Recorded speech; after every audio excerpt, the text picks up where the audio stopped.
cue half an hour of silence as we just read things. Brains. Sorry, Over and over. I actually really like that thought. Actually, the idea. I was thinking newsreader as well. So, I see. Zombie newsreader, but it's like, no, that's done before.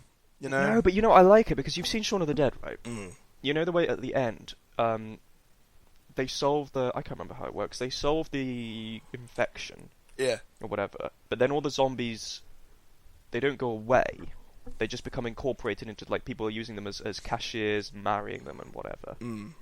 That's where it goes next, is they start teaching them to talk or whatever. Out of a T-Rex's mouths. No, sorry, I was... It's fine. Really apologise for that because can I do a little internal? You go back to the point. Try and write it down or something. The point was zombie newsreaders. Continue. Okay. I genuinely. Explain to me how you got to T-Rexes. Could not stop thinking about the picture of a T-Rex in my head. I literally was listening to you. I had a little glance at my text. It's alright, I'm not your wife. It's like... You don't have to listen to me. But genuinely couldn't stop thinking about what is wrong with me. I don't know. That was ridiculous. It was literally... I looked outside, saw rain. Oh my god. You know what? In your mind, this must be what T-Rex. it's like to be just mad. Like, no, I'm sure mad people are way better.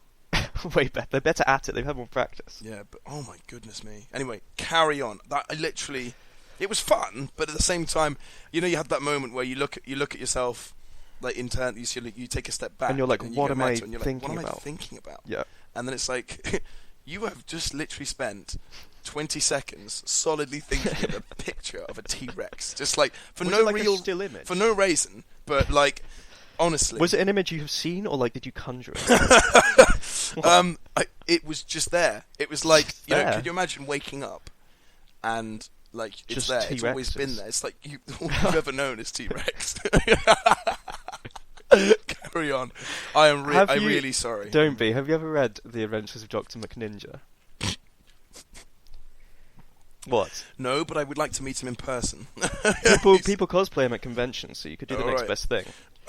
It's a webcomic, which I like it. Okay. It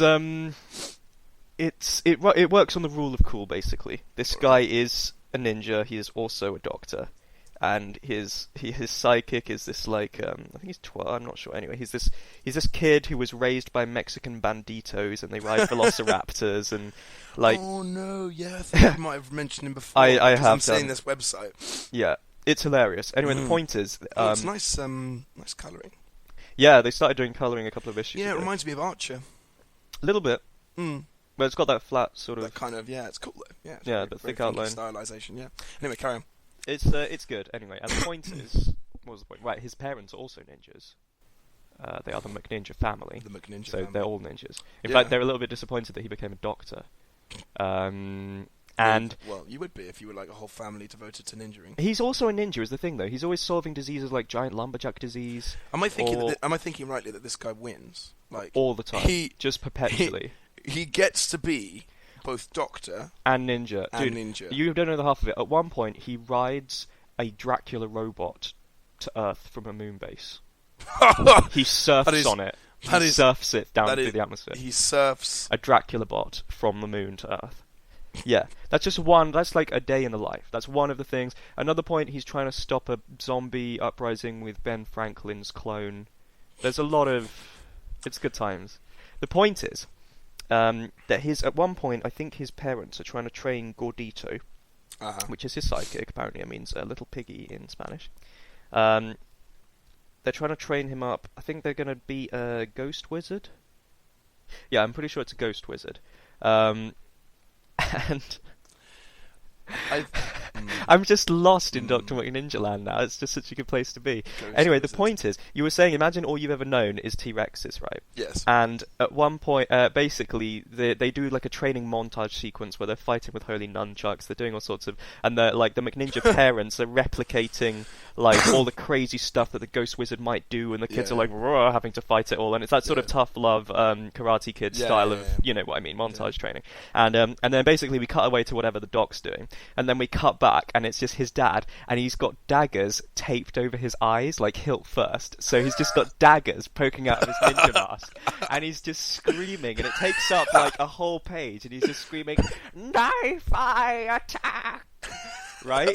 And then in the next panel, it's just his wife, like, Dan, and he's like, okay, no, I'm kidding, I got nothing, we're done, like, you're trained now, that's it. But then, I may have mentioned this before because I find the whole concept hilarious, later on, when they fight the ghost wizard, he casts a couple of spells, like flying sharks or whatever, like, that they were expecting, but then he casts knife eye attack on Dan McNinja. And it's like, what a twist. Anyway, but the effect of it, right? the effect on Dan McNinja is that suddenly he blinks and opens his eyes, and everything is made of knives.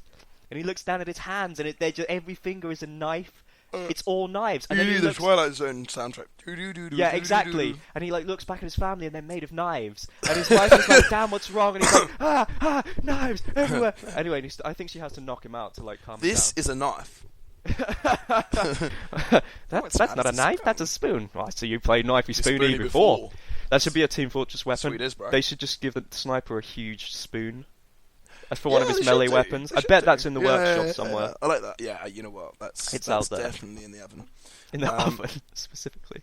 Well, you know, it's like... Metaphorically, in the pipeline. You need that ding, you know, when it's finished. In the microwave. Whenever you need that ding... In the poppy thing. Or something.